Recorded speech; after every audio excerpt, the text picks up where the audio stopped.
అందరికీ నమస్కారం. ఈ 6 పనులు ఎక్కువసేపు చేస్తే అది మరణానికే సంకేతం. పురాణాల ప్రకారం ఏ పని చేస్తే మనిషి త్వరగా మరణిస్తాడు, ఏ పనులు చేస్తే జీవితాన్ని త్వరగా కోల్పోతాడు. మనం నిత్యం చేసే పనుల్లో అతిగా చేయకూడనివి కొన్ని పనుల గురించి మనకి పురాణాల్లో చెప్పబడ్డాయి. మనిషి చేసే పాపాలకు విధించే శిక్షల గురించి గరుడ పురాణం లోతుగా వివరించారు. అవి ఏమిటో ఈ వీడియోలో మనం వివరంగా తెలుసుకుందాం. ఈ వీడియోకి ఒక లైక్ చేసి మీ ఫ్రెండ్స్కి షేర్ చేయండి. అలాగే జై శ్రీకృష్ణ అని ఒక చిన్న కామెంట్ చేయండి. అలానే దయచేసి వీడియోని ఎక్కడ స్కిప్ చేయకుండా పూర్తిగా చూడండి. గరుడ పురాణం అష్టాదశ మహాపురాణాల్లో ఒకటిగా పరిగణిస్తారు. శ్రీ మహావిష్ణువు స్వయంగా తానే పురాణంలోని అన్ని విషయాలను గరుత్మంతుడికి వివరించాడని పురాణ గ్రంథాలలో తెలియజేశారు. శ్రీ మహావిష్ణువు తన వాహనమైన గరుత్మంతుడు అడిగిన అన్ని ప్రశ్నలకు వివరణాత్మక సమాధానం ఇస్తూ శ్రీ మహావిష్ణువు జీవితాన్ని సరిగా జీవించే విధానం, నియమాలను వివరించారు. అందుకే దీనిని గరుడ పురాణం అని పిలుస్తారు. గరుడ పురాణంలో పేర్కొన్న పలు అంశాల్లో ఒకటి మనిషి ఏ పనులు చేయకూడదు, ఏ పనులు చేయడం ద్వారా అనారోగ్యంతో ఆయుష్ తగ్గిపోతుందో గరుడ పురాణంలో చెప్పారు. గరుడ పురాణంలో పేర్కొన్నటువంటి చేయకూడనటువంటి పనుల గురించి ఇప్పుడు తెలుసుకుందాం. ఒకవేళ ఇలాంటి అలవాట్లు ఉంటే వదిలివేయడం మనకు చాలా శ్రేయస్కరం. ఉదయం బ్రహ్మ ముహూర్తంలో స్వచ్ఛమైన గాలి ఎక్కువగా ఉన్నందున ఉదయం ఆలస్యంగా లేచేవారు తమ జీవితాన్ని తగ్గించుకుంటారని గరుడ పురాణంలో చెప్పారు. ఉదయపు గాలి ద్వారా అనేక వ్యాధులు నయమవుతాయి. ఉదయాన్నే నిద్రలేచిన వ్యక్తి బయట గాలిని పీల్చుకోవడం ద్వారా శ్వాసకోశ వ్యాధులు రావు, వారి ఆయుస్సు పెరుగుతుంది. ఆలస్యంగా నిద్రపోయే వ్యక్తులు ఉదయం జీవితాన్ని అందించే గాలిని అందుకోలేరు. అటువంటి పరిస్థితుల్లో వారు అన్ని వ్యాధులతో ఉక్కిరిబిక్కిరి అయ్యే అవకాశాలు ఉన్నాయి. మనం ప్రతిరోజు ఉపయోగించే పెరుగు ఆరోగ్యకరమైన ఆహారంగా పరిగణించబడుతుంది. అయితే పెరుగును రాత్రిపూట తీసుకోవడం వలన అనేక వ్యాధులు వస్తాయని గరుడ పురాణంలో చెప్పారు. రాత్రిపూట పెరుగు తినడం వలన కడుపులో వ్యాధులు పెరుగుతాయి. కడుపులో వ్యాధులే అన్ని వ్యాధులకు కారణమవుతాయి. అందువలన పెరుగును రాత్రిపూట ఆహారంలో తీసుకోకపోవడం మంచిది. కొంతమంది మాంసాహారాలు నిల్వ ఉంచిన మాంసాన్ని తింటూ ఉంటారు. మీరు నిల్వ ఉంచిన మాంసాహారం తిన్నట్లయితే మీ జీవితం కోసం మీరు అనేక ఇబ్బందులను సృష్టించుకున్నట్లే. ఎందుకంటే నిల్వ ఉంచిన మాంసంలో ప్రమాదకరమైన బ్యాక్టీరియా వృద్ధి చెందుతుంది. అటువంటి పరిస్థితుల్లో మీరు దీనిని తింటే ఈ బ్యాక్టీరియా మీ కడుపులోకి చేరి మిమ్మల్ని అన్ని వ్యాధులతో బాధపడేలా చేస్తుంది. నిల్వ ఉంచిన మాంసాహారం తినకపోవడం మంచిది. జీవితంలో చాలా సమస్యలకు దారితీసే స్త్రీ పురుషులకు శారీరక సంబంధాలపై నియంత్రణ ఉండాలి. ఉదయం లైంగిక సంపర్కం చేయడం లేదా అధిక లైంగిక సంపర్కం పురుషుల జీవిత కాలాన్ని తగ్గిస్తుంది. ఇది కాకుండా ఉదయాన్నే సంబంధాన్ని ఏర్పరచుకోవడం కూడా శరీరాన్ని బలహీనపరుస్తుంది. మీ శరీరం వ్యాధులతో పోరాడే శక్తిని కోల్పోయే సమయం వస్తుంది. యోగులు, ఋషులు యోగా, ప్రాణాయామం, ధ్యానం కోసం ఉదయం సమయాన్ని నిర్ణయించారు. తద్వారా ఈ సమయంలో శరీరంలో శక్తి వృద్ధి చేయబడుతుంది. కాబట్టి ఆధ్యాత్మిక జీవనాన్ని అలవాటు చేసుకోవాలి. శ్మశాన వాటికలో మృతదేహాన్ని కాల్చిన తరువాత మంట నుండి బయటకు వచ్చే పొగ గాలిలో కలిసిపోయి అక్కడ ఉన్న వ్యక్తుల శరీరంపై అంటుకుని అనేక బ్యాక్టీరియాలు ఉంటాయి. అందువలన దహన సంస్కారాల వద్ద ఎక్కువసేపు ఉండి అక్కడ నుండి ఇంటికి వచ్చిన తర్వాత స్నానం చేయకముందే అక్కడ నుంచి వచ్చిన బట్టలు ఉతికేసుకోవాలి. తరువాత స్నానం చేయాలి. మనుష్యుని శరీరంలోకి రోగం ప్రవేశించడానికి గల ముఖ్యమైన కారణాలు అతిగా తినుట, ధాతు క్షీణత, మలమూత్ర విసర్జనను తొందరగా కానిచ్చేయటం లేదా ఆపుకొనుట, పగటి నిద్ర, రాత్రి జాగరణ వీటిలో ఒక్కటి చాలు శరీరంలోకి రోగం ప్రవేశించడానికి. అష్టాదశ పురాణాల్లో విష్ణు పురాణం కూడా ఒకటి.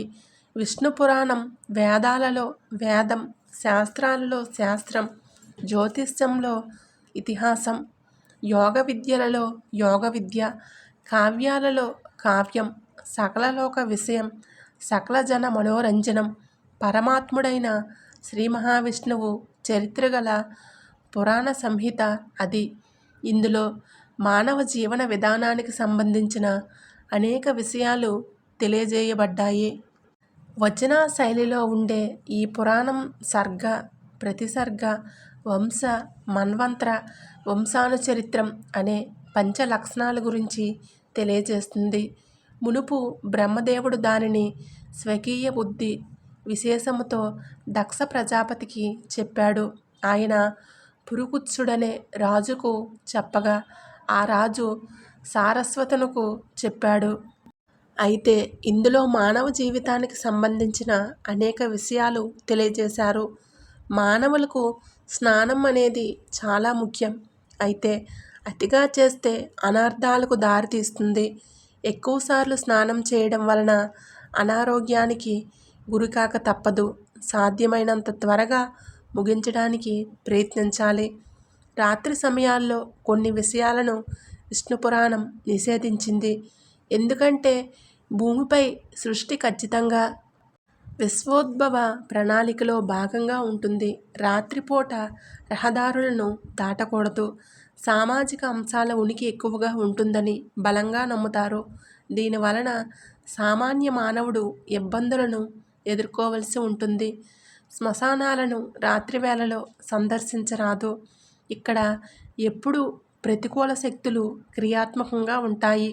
కాబట్టి దీనివలన శరీర వ్యవస్థపై తీవ్ర ప్రభావం పడుతుంది. అలాగే ఈ ప్రదేశంలో పీల్చే గాలి ఆరోగ్యం, ఊపిరితిత్తులకు హాని కలిగిస్తుంది. చెడు ప్రవర్తన, క్రూరమైన ఆలోచనలు కలిగిన వారికి దూరంగా ఉండాలి. ఇలాంటి వాళ్ళు రాత్రి వేళల్లో తమ కార్యకలాపాలను సాగిస్తారు. ఎప్పుడూ వీరికి దూరంగా ఉండాలి. నిద్ర తక్కువైనా లేదా ఎక్కువైనా ప్రమాదమే. దీనివలన అనేక సమస్యలు తలెత్తే ఆస్కారం ఉంది. నిద్రపోయే సమయం, మేల్కొనే సమయాన్ని ఒకసారి పరీక్షించుకోండి. విష్ణు పురాణం ప్రకారం బ్రహ్మ ముహూర్తంలో మేల్కొనాలి. గరుడ పురాణం ప్రకారం మనిషి భూమిపై చేసే ప్రతి కర్మకు ఫలం అతను చనిపోయిన తరువాత అతనికి ఇవ్వబడుతుంది. మనిషి మరణం తర్వాత స్వర్గం లేదా నరకం అనేది చేసే ప్రతి కర్మపైన ఆధారపడి ఉంటుంది. మనం మంచి పనులు చేస్తే తరువాత అంతా మంచే జరుగుతుందని నమ్మాలి. ఇతరులకు మంచి చేసి ఎవరినీ బాధ పెట్టకపోతే మరణాంతరం స్వర్గం ప్రవేశం లభిస్తుంది. చెడు పనులు చేసే ప్రతి కర్మకు నరకంలో బాధపడవలసి ఉంటుంది. మనిషి చేసే పాపాలకి విధించే శిక్షల గురించి గరుడ పురాణం లోతుగా వివరించారు. అందులో కొన్ని భయంకరమైన శిక్షల గురించి ఇప్పుడు తెలుసుకుందాం. కుంభీపాకం. వేట ఒక ఆట అనుకొని సాధు జంతువులను కిరాతకంగా హతమార్చి కడుపు నింపుకునే వారిని శిక్షిస్తారు. అనవసరంగా ఇతరులను హింసించి చంపేవారిని కుంభీపాకం ద్వారా శిక్ష పొందుతారు. ఈ నరకం చాలా భయంకరంగా ఉంటుంది. కనకనలాడే రాగి పాత్రలాగా ఉంటుంది. పైనుంచి సూర్యుడు, కింద బొగ్గున మండుతున్న మంటతో ఆ రాగి కొలిమి విపరీతంగా వేడెక్కి ఉంటుంది. అందులో పాపులను వేసి శిక్షిస్తారు. పుయోదకం నరకం. ఆడపిల్లతో శారీరక సంబంధాలు పెట్టుకొని అనుభవించే వారికి పుయోదకం నరకంలో శిక్ష పడుతుంది. బావిలో రక్తం, మానవ విసర్జన, అనేక అసహ్యకరమైన విషయాలు ఉంటాయి. బావిలో వేసి హింసిస్తారు. అంధకోపం. ఇతరులని విధిస్తారు. బాధించే వారికి అంధకోపం శిక్ష విధిస్తారు. క్రిమి భోజనం. క్రిమి కీటకాలతో నరకం విధిస్తారు. ఇతరులని క్రిమి కీటకాలతో వదిలేసే వారికి క్రిమి భోజనం శిక్ష విధిస్తారు. విల్పక నరకం. బ్రాహ్మణులు మద్యం సేవిస్తే విల్పక నరకం విధిస్తారు. తప్తమూర్తి నరకం. బంగారం వజ్రాలు దొంగతనం చేసేవారికి తప్తమూర్తి నరకం విధిస్తారు. వైశాసన నరకం.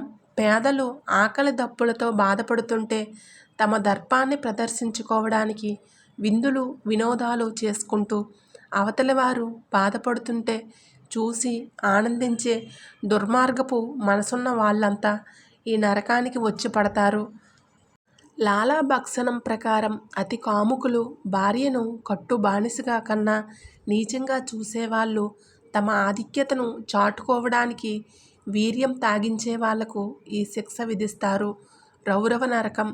శరీరం శాశ్వతమని తన కోసం తన వారి కోసం ఇతరుల ఆస్తిపాస్తులను లాక్కొని అక్రమంగా అనుభవించే వాళ్ళు రౌరవం అనే నరకానికి వస్తారు. వారికి శిక్ష కూడా చాలా కఠినంగా ఉంటుంది. లాలా భక్షణ నరకం. ఇతరులతో బలవంతంగా అత్యాచారం చేసేవారిని అతి కిరాతకంగా హింసించెదరు. అసితపత్ర వన నరకం. విద్యుక్త ధర్మాలను గాలికి వదిలేసి ఇతరుల పనుల్లో వేలుపెట్టి వాళ్లను చెడగొట్టే వాళ్ళు, అధికార దుర్వినియోగానికి పాల్పడి అక్రమాలు అన్యాయాల్లో దిగబడి విధి నిర్వహణల్లో సక్రమంగా వ్యవహరించని పాలకులు అధికారులు ఈ నరకానికి వస్తారు. విశస్స నరకం. పశుపక్షాదులను హింసించే వారికి విశస్స నరకం విధిస్తారు.